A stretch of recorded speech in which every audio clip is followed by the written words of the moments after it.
Ever wondered what is HIV and where it came from? Let's take a trip back in time.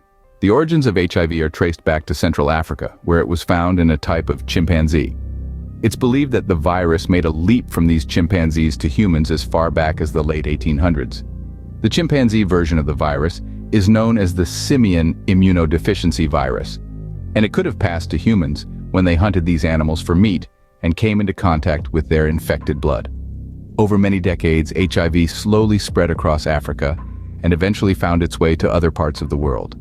By the mid to late 1970s, the virus had made its presence known in the United States. Thus, HIV has been with us for over a century, silently spreading before we even knew of its existence. But how do we know if someone has HIV? The answer is simple: testing. HIV testing is the only definitive way to determine if someone has been infected with the virus. The importance of knowing one's status can't be stressed enough. It aids in making informed decisions about treatment and taking steps to prevent transmitting the virus to others. Now, let's talk about symptoms. Many individuals infected with HIV experience flu-like symptoms within 2 to 4 weeks after infection. These can include fever, fatigue, sore throat, and swollen glands. However, it's crucial to understand that these symptoms aren't exclusive to HIV. Other illnesses can cause similar symptoms. Moreover, some people may not experience any symptoms at all, making regular testing even more critical. It's worth noting that having no symptoms doesn't mean the virus isn't harmful.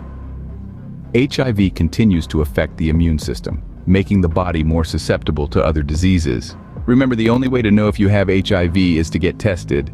So what happens once a person is infected with HIV? Let's break it down into 3 stages. Stage 1 is acute HIV infection. During this phase, the virus is rapidly multiplying, making a person highly contagious. Many people experience flu-like symptoms, and if you suspect exposure to HIV and have these symptoms, it's crucial to get tested. Stage 2 is chronic infection, also known as asymptomatic HIV infection or clinical latency. The virus continues to reproduce, but at lower levels. Some people may not have any symptoms or fall ill during this phase, but they can still transmit HIV. With consistent treatment, some individuals may never progress to the final stage. The third and most severe stage is acquired immunodeficiency syndrome, or AIDS.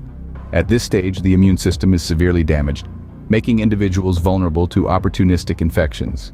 With proper medical care, people with HIV can live long, healthy lives. So don't panic, act wisely.